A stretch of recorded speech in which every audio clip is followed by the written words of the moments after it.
cours des dernières décennies, des scientifiques du monde entier ont fait des découvertes montrant clairement qu'un concepteur intelligent est responsable de la création de l'univers.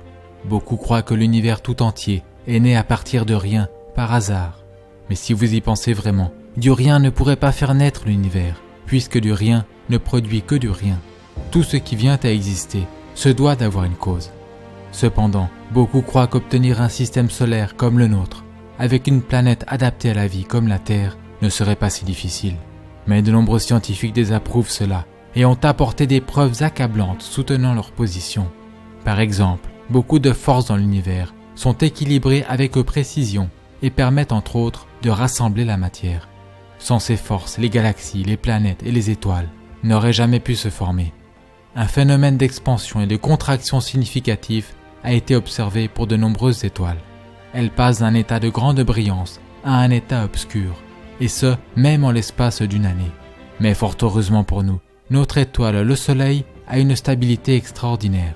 Elle n'est pas sujette à une expansion et une contraction significative, comme c'est le cas de nombreuses autres étoiles. Si l'expansion et la contraction du Soleil étaient comparables à ces autres étoiles, ce serait catastrophique pour la vie sur Terre. Certaines étoiles explosent violemment en supernova. Les débris de ces explosions sont appelés restes de supernova. Selon de nombreux évolutionnistes, ces débris devraient rester visibles à l'aide de télescopes durant des millions d'années. D'après des recherches scientifiques, des galaxies similaires à la nôtre font l'expérience d'une supernova tous les 26 ans en moyenne. Dès lors, si nous connaissions approximativement leur fréquence d'apparition dans des galaxies similaires à la nôtre, le nombre total de restes de supernova présents dans notre galaxie devrait nous donner une idée de l'âge de notre galaxie. En cherchant des restes de supernova dans notre galaxie, la Voie lactée, des astronomes en ont découvert un total d'environ 250 seulement. Donc, si une supernova se produit approximativement tous les 26 ans, comme nous le voyons dans ces autres galaxies, un total de 250 restes de supernova indique un âge d'environ 6500 ans pour notre galaxie. Ceci est presque identique à ce qui est indiqué dans la Bible lorsqu'elle traite de l'âge du monde. Un nombre si réduit de restes de supernova indique une galaxie extrêmement jeune, qui n'a certainement pas des millions ou des milliards d'années, mais plutôt des milliers d'années. Pour le dire autrement, si les évolutionnistes avaient raison à propos de l'âge de la Terre, nous verrions des dizaines de milliers de restes de supernova dans notre galaxie, et non pas environ 250. Pour que nous puissions exister sur Terre, notre Soleil se devait d'être une étoile d'une masse et d'une température aux proportions parfaites, ni trop chaud ni trop froid. Notre Soleil génère une quantité parfaite d'énergie pour qu'il y ait de la vie sur Terre. Le Soleil relâche plus d'énergie en une seule seconde que ce que l'humanité a produit durant toute son histoire. Si nous éprouvions une chute d'énergie solaire, ne serait-ce que de quelques pourcents, tous les océans se mettraient à geler. La Terre se trouve à la correcte distance du Soleil. Si la Terre était légèrement plus proche ou plus éloignée du Soleil, il ferait trop chaud ou trop froid pour que la vie puisse exister. La taille de la Terre est elle aussi adaptée, ni trop grosse ni trop petite. De plus, heureusement pour nous, la taille de la Lune, principal responsable de la régulation des marées sur Terre, est adéquate. Ceux-ci ne sont que quelques exemples d'une longue liste de facteurs qui se doivent d'être exacts, aussi bien sur le plan cosmique que terrestre, pour que la planète puisse accueillir la vie. Dans beaucoup de cas, si vous altérez quelque peu ces facteurs, équilibrés avec précision, la vie serait impossible sur Terre. Sur Terre, de nombreuses formes de vie sont complètement dépendantes les unes des autres. Des exemples de ceux-ci sont les insectes et les plantes telles que les abeilles et les plantes porteuses de pollen. Si les plantes ou bien les abeilles évoluaient l'une avant l'autre, les deux n'auraient pas survécu. Elles doivent avoir vu le jour au même moment. Les bassins océaniques et l'atmosphère de la Terre ont le mélange exact et le bon équilibre en gaz. Si l'on changeait ces gaz de quelque façon, la vie animale et végétale sur Terre mourrait. Les évolutionnistes ne peuvent aucunement expliquer pourquoi la Terre, contrairement à d'autres planètes, a une quantité en eau si extraordinaire. Nous avons également une planète riche en oxygène. Si notre niveau actuel de 21% d'oxygène augmentait de quelques pourcents, notre atmosphère pourrait devenir complètement instable et explosive. La Terre a un champ magnétique. Sans ce champ, le vent solaire balayerait notre atmosphère. L'atmosphère de la Terre bloque les rayons nocifs du Soleil, tout en permettant dans le même temps des rayons utiles à la vie. Les plantes requièrent une grande quantité de soleil pour exister, et le soleil est de loin la source en vitamine D la plus riche pour l'humain. Quand le soleil frappe la peau, de la vitamine D est produite par le corps. Le manque de vitamine D serait lié à plusieurs problèmes de santé. De plus, l'atmosphère de la Terre est transparente. Ceci nous permet d'observer aisément d'autres planètes, étoiles, ainsi que des phénomènes tels que des éclipses. Une éclipse totale du Soleil n'est possible que parce que le Soleil est 400 fois supérieur à la Lune et environ 400 fois plus éloigné de la Terre. Il en résulte que durant une éclipse totale du Soleil, depuis la Terre, le Soleil et la Lune apparaissent comme ayant la même taille, permettant ainsi une parfaite correspondance. Et ce n'est que grâce à ces éclipses totales du Soleil que nous avons été capables de faire des découvertes scientifiques qui sinon n'auraient jamais vu le jour. Les évolutionnistes croient que le Soleil, la Terre et la Lune se formèrent lorsque naquit notre système solaire il y a près de 4,5 milliards d'années. Mais la Lune s'éloigne davantage de la Terre chaque année. Donc, si la Lune avait été trop éloignée ou trop proche de la Terre au temps où les humains subsistaient, des observateurs sur Terre n'auraient jamais pu observer le phénomène d'une éclipse solaire totale. Ainsi, selon les évolutionnistes, l'incroyable spectacle qu'offre une éclipse totale du Soleil ne pourrait se voir que dans une minuscule fenêtre de temps dans l'existence du système solaire. N'est-il pas intéressant que l'humanité ait vu le jour précisément durant cette période de temps où l'on pouvait assister à l'événement d'une éclipse totale du Soleil? Un autre problème majeur pour les évolutionnistes est que la Lune aurait été extrêmement proche de la Terre par le passé.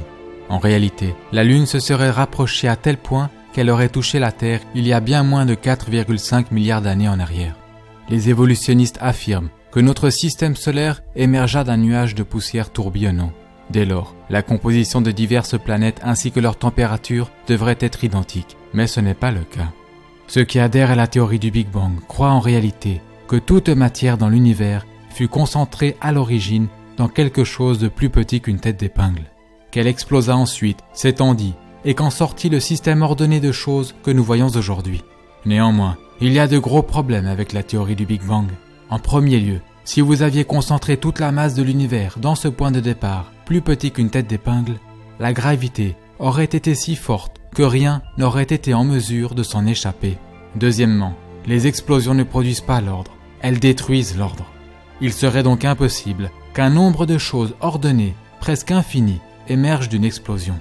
Aussi, si un Big Bang explose toute chose, les planètes et les lunes tourneraient dans la même direction du fait de la loi que l'on appelle la conservation du moment angulaire. Mais nous avons des lunes et des planètes qui tournent aussi bien dans un sens que dans l'autre. Les comètes sont aussi estimées par les évolutionnistes comme ayant des milliards d'années. Il est fréquent que des comètes entrent en collision avec des planètes ou le Soleil. Elles sont appelées boules de neige sales, car une partie significative d'une comète est composée de glace. Lorsque des comètes voyagent dans l'espace et se rapprochent du Soleil, elles commencent à perdre de la masse tandis qu'elles sont brûlées par le Soleil. Elles ne pourraient ainsi durer peut-être que 10 000 ans avant de finir totalement brûlées. Fait intéressant, les tissus mous, les cellules sanguines et l'ADN ne peuvent également durer qu'environ 10 000 ans. Pourtant, ces éléments ont été récemment découverts dans des os de dinosaures. Cela montre que les dinosaures existaient des milliers d'années auparavant, et non pas 65 millions d'années, comme l'affirment les évolutionnistes. Un autre énorme problème pour les évolutionnistes est que la population humaine actuelle de la Terre est de 7,3 milliards d'individus. Combien de temps faudrait-il pour passer de 2 humains à 7,3 milliards d'humains? Ce ne serait en réalité pas si long. Dans l'histoire récente, la moyenne annuelle du taux de croissance a atteint son record en 1963, avec un taux de croissance de 2,19%. La population mondiale s'accroît actuellement d'environ 1,14% chaque année. Mais si nous commencions par 2 humains, combien de temps faudrait-il pour atteindre les 7,3 milliards d'humains actuels en recourant, disons, à 2% de moyenne annuelle de taux de croissance? La réponse est que cela n'aurait seulement pris environ que 1100 ans. Puisque la croyance des évolutionnistes est que nous sommes sur Terre depuis bien plus de 1100 ans, pourquoi n'avons-nous pas un nombre plus élevé d'individus sur Terre? Aussi, où sont tous les os ou les tombes en considérant que presque tous les peuples à travers l'histoire ont enterré leurs morts? Certains essayeront malgré tout de se convaincre que d'obtenir une planète remarquablement privilégiée et spéciale comme la Terre ne fut qu'un accident dans lequel tout se produisit parfaitement de la bonne façon. Mais même si ces personnes le croyaient, comment la vie débuterait-elle sur Terre, sachant qu'il est un fait que la vie ne peut venir du néant? Tous les organismes vivants sur Terre sont composés de cellules. Alors, quelles sont les chances qu'une première cellule puisse s'être formée accidentellement? Il y a près de 150 ans, lorsque Charles Darwin était en vie, la cellule était considérée comme quelque chose de simpliste, rudimentaire, tel qu'une goutte microscopique de gelée. Cela dit, à la suite des découvertes récentes, nous savons à quel point ces cellules, extraordinairement petites, sont étonnamment complexes. Le corps humain d'un adulte contient 100 trillions de cellules de différentes dimensions. 10 000 de ces cellules humaines, de taille moyenne, pourraient être placées sur la tête d'une épingle. Et une seule cellule prise individuellement contient de l'information équivalent à 4000 livres. L'information de toutes les cellules, chez un adulte, au format d'un livre, remplirait complètement le Grand Canyon des États-Unis d'Amérique plus de 75 fois. La cellule est similaire à un superordinateur, mais de dimension microscopique. On pourrait aussi considérer la cellule comme une remarquable ville miniaturisée, dotée d'un réseau élaboré de lignes d'assemblage, avec de nombreuses machines moléculaires protéiques, exécutant diverses tâches permettant à la cellule de fonctionner. Par exemple, dans la cellule se trouvent des petits camions moléculaires qui voyagent sur des structures microscopiques que l'on peut comparer à des voies rapides, tout en transportant des matériaux autour de la cellule.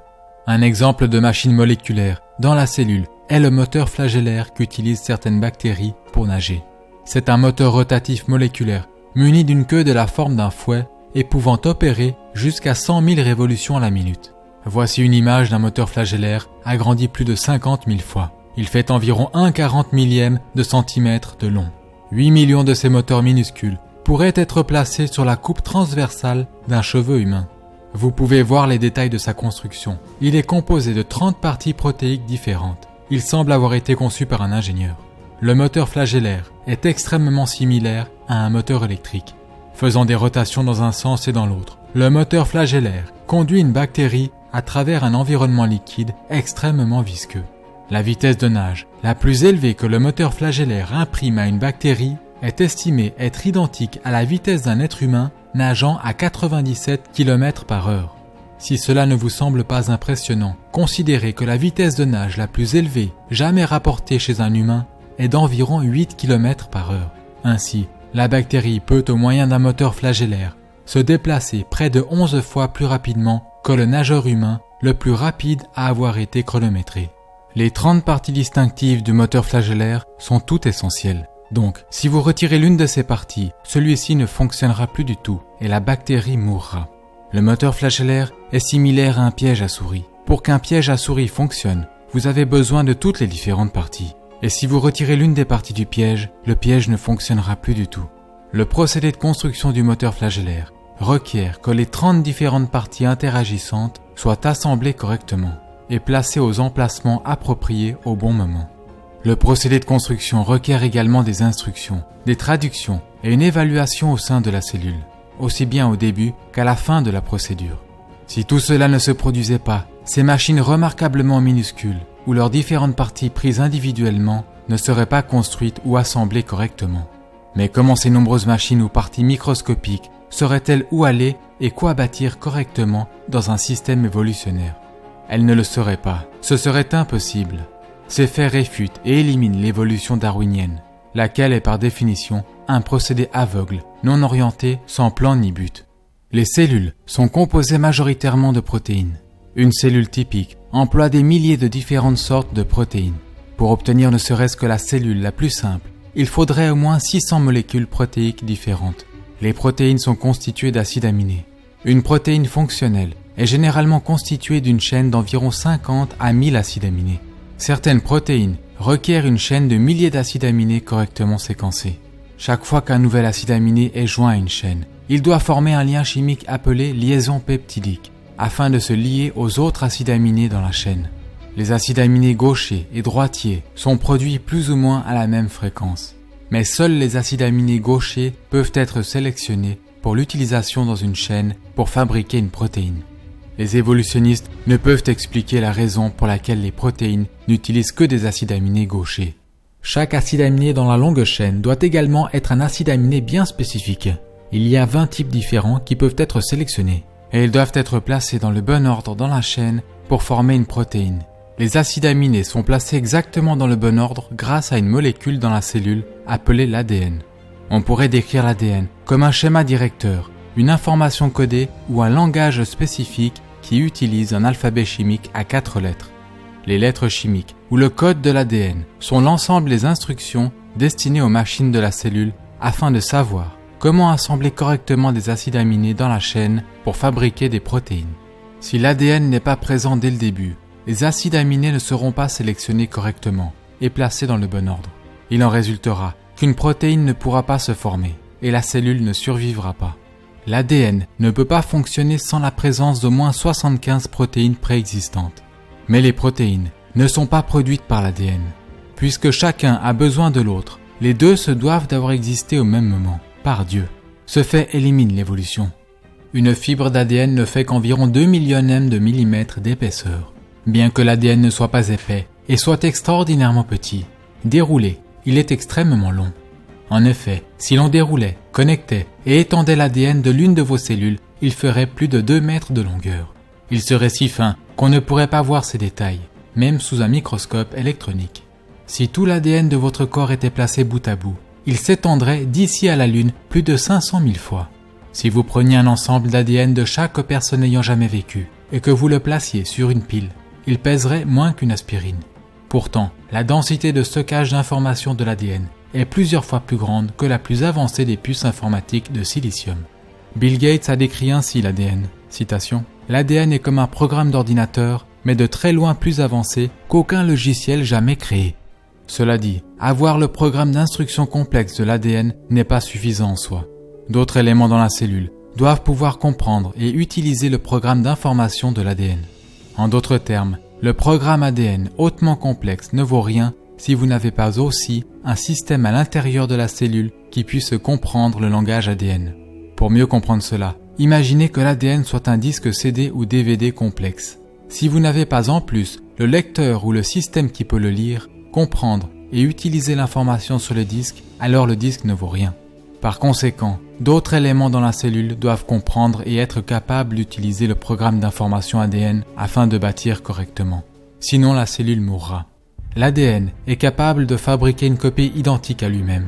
Dieu a aussi programmé l'ADN afin que celui-ci détecte et corrige des erreurs. Il y a une machine protéique spéciale de relecture qui voyage constamment d'un bout à l'autre de la chaîne ADN à la recherche d'une quelconque erreur nécessitant une correction. Si un problème est détecté, des réparations sont immédiatement entamées. Tout ce procédé est remarquablement complexe.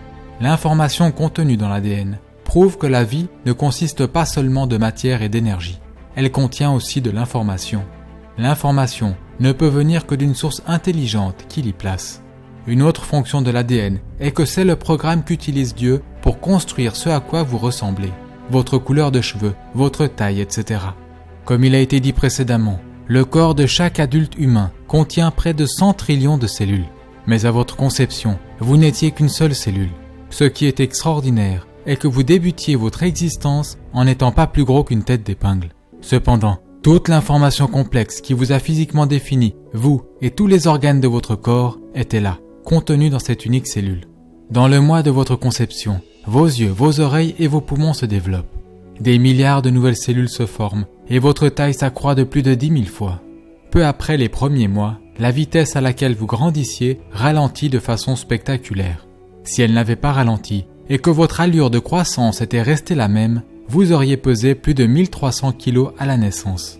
Après 2 mois, vous ne faites que 3 ou 4 cm de long, encore suffisamment petit pour rentrer dans une coquille de noix. Il n'y a pas d'explication évolutionnaire pour l'extraordinaire complexité impliquée dans la conception et la naissance, ou même une raison pour la reproduction en elle-même. Les évolutionnistes croient que les systèmes reproducteurs remarquablement complexes, radicalement différents, mais toutefois complémentaires, de toutes les sortes de vie, se sont développés par hasard, complètement et indépendamment au même moment. Rien qu'une légère incompatibilité dans l'un des deux systèmes rendrait inutiles les deux systèmes reproducteurs, et la vie disparaîtrait. Aussi, comment la reproduction aurait-elle pu se produire au commencement, s'il n'y avait eu qu'un mâle et pas de femelle? Comment y aurait-il pu avoir reproduction en l'absence de système d'organes reproducteurs, lorsque ces derniers, entre guillemets, évoluaient? Selon les évolutionnistes, les humains ont évolué à partir de créatures terrestres, elles-mêmes ayant évolué à partir du poisson. Mais comment le premier poisson aurait-il pu parvenir jusqu'à la terre ferme et survivre en dehors de l'eau? Comment les animaux et les êtres humains auraient-ils survécu sans avoir d'organes, de côtes et d'autres éléments cruciaux pour la vie, tandis qu'ils évoluaient soi-disant. Notez aussi que pas un fossile de transition montrant une espèce animale évoluant en une autre espèce animale n'a été découvert.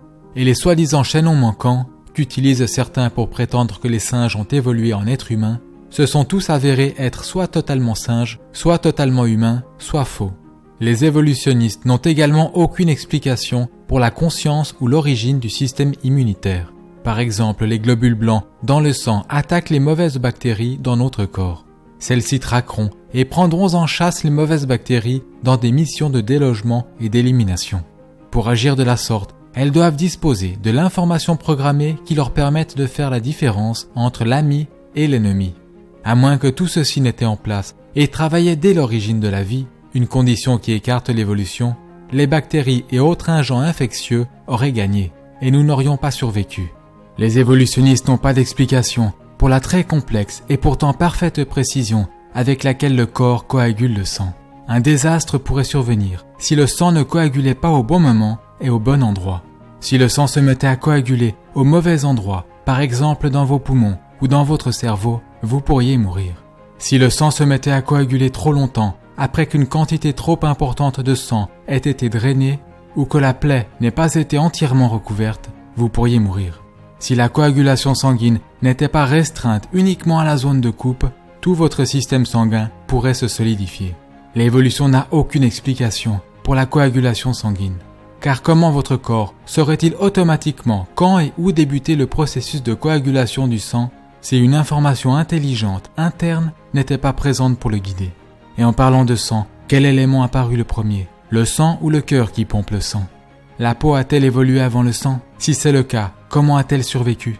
La vérité est que pour que l'humanité puisse survivre, toutes ces choses se devaient d'être complètement développées et présentes ensemble, dès le commencement. Le cerveau humain, qui pèse plus d'1 kilo, est l'arrangement ordonné de matière le plus complexe de l'univers.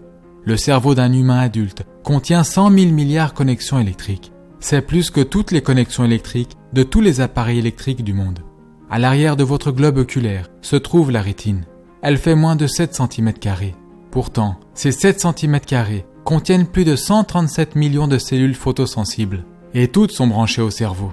L'œil humain peut se soigner tout seul et est auto-nettoyant. L'œil a également une mise au point automatique, permettant de distinguer des millions de couleurs. Si votre œil se décalait, ne serait-ce que d'1 degré, vous verriez double.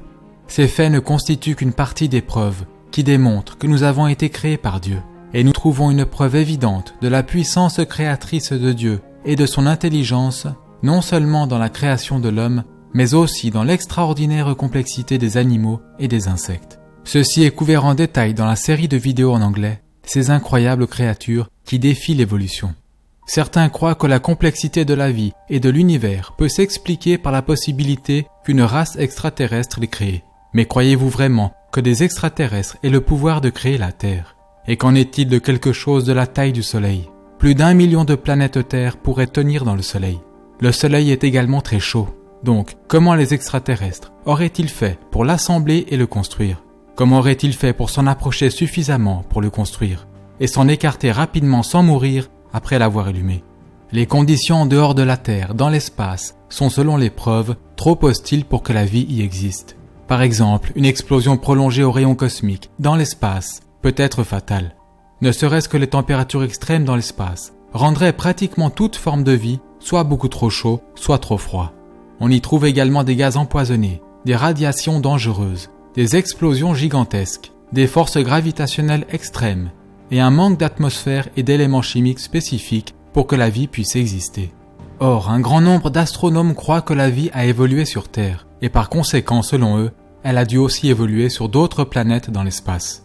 Néanmoins, si cela était vrai, beaucoup de races extraterrestres sur d'autres planètes, plus vieilles que la nôtre, devraient exister. Certains d'entre eux seraient de loin plus avancés technologiquement que nous le sommes. Il en résulterait que ceux-ci nous auraient envoyé un signal radio à travers l'espace que nous pourrions capter, où ils nous auraient atteints avec leurs vaisseaux ou leurs robots. Mais nous n'avons jamais trouvé de robots extraterrestres, ni d'extraterrestres en tant que tels, ni de vaisseaux extraterrestres ou toute pièce provenant de leurs vaisseaux. Voici quelques-unes des caractéristiques de vol rapportées sur les ovnis. En vol, les ovnis changent fréquemment de taille, de couleur ou de forme. Plusieurs ovnis se réunissent pour fusionner en un seul ovni, et un ovni se change instantanément en plusieurs ovnis. Beaucoup de témoins d'apparitions ovnis ont décrit ces changements instantanés dans la taille et l'aspect des ovnis en disant que les ovnis semblaient être vivants. Les ovnis apparaissent parfois sur des photographies et d'autres fois non. La plupart des témoins d'apparitions ovnis ne rapportent pas avoir vu un objet ou un vaisseau, mais une lumière inhabituelle se déplaçant dans le ciel. Parfois les ovnis apparaissent et disparaissent instantanément sous les yeux des observateurs et passent à travers d'objets physiques. Ce type de comportement signifie que les ovnis ne peuvent pas être du monde matériel, mais doivent être une sorte de phénomène spirituel. Reposant sur l'activité observée des ovnis, plusieurs ovniologues parmi les plus considérables du monde ne croient plus à présent que les ovnis puissent appartenir au monde matériel. De plus, la plupart de ceux qui prétendent avoir été enlevés par des ovnis ne se souviennent entre guillemets de leurs soi-disant expériences qu'après avoir été placés sous hypnose. Ce qui prouve que leurs soi-disant expériences avec des extraterrestres n'étaient pas réelles. Ces sujets sont traités avec plus de détails dans mon livre traduit en français « Les ovnis, activités démoniaques et canulars élaborés destinés à tromper l'humanité ».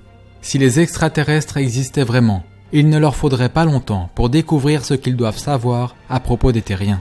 En conséquent, ils nous auraient déjà envahis, détruits ou se seraient clairement révélés à l'humanité.